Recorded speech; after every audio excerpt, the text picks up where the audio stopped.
Hi there, and welcome back to the Leadership Matrix. I'm Terry Taylor, your executive coach. And this week, we're diving into the topic of trust. In case you haven't noticed, there is a huge trust deficit in our country right now. Be it the news, politics, church, even your friends, you don't know anymore what the truth is or who to trust. So you can start to rebuild the foundations of trust right in your own organization. This program is about your ability to impact and influence the people that work for you, to help them to build faith in themselves and in you and your company, confidence in their ability to perform and meet expectations, and trust in you and what you say you are about to do. Today, we're going to cover 5 points, things you can do immediately if you have the will and you recognize these are within your sphere of influence. You can make a difference right away for the people who work for you. By the end of this short video, you're going to walk away with 5 strategies you can implement right now to make a difference. So grab your notepad, take a deep breath, close the door, because this is a time to work on your leadership skills and not just in your business. This is for every area of your life. This podcast is about rebuilding trust. 5 ways you can begin to restore confidence in the workplace. It's a crucial issue. It's the deepening lack of trust we're experiencing across society and workplaces. One of the first things you can do, just starting within yourself, to restore trust is through authentic communication.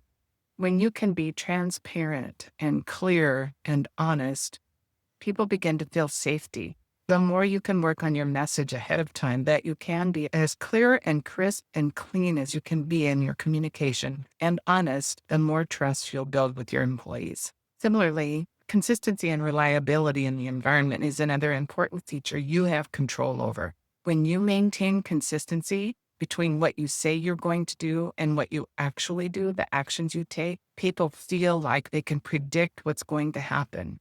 Now, when there's a chasm between what you say you're going to do and what actually takes place, that chasm is where doubt and cynicism give rise. The third thing you can do is to learn to listen actively and validate what people say to you. Whether they come to you complaining or raging or fearful, listen to what they have to say, validate what they're saying, and then help them through the critical thinking process so that together, you and that person or you and a group can determine the best course of action. The fourth thing you can do is engender accountability within your organization, starting with yourself. You make a mistake, admit it openly, get the problem on the table, and ask people to weigh in to identify what the mistake was and what the possible solutions can be. If the mistake was made by someone else, call that out too.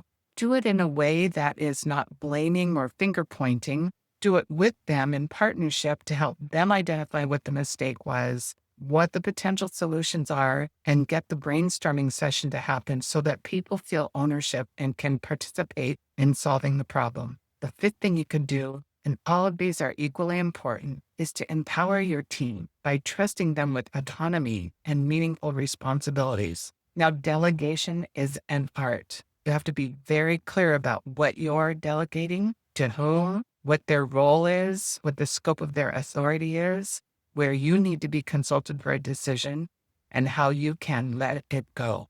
Empowering them instills in them the confidence you have, and that builds their self-esteem and their ability to go forward.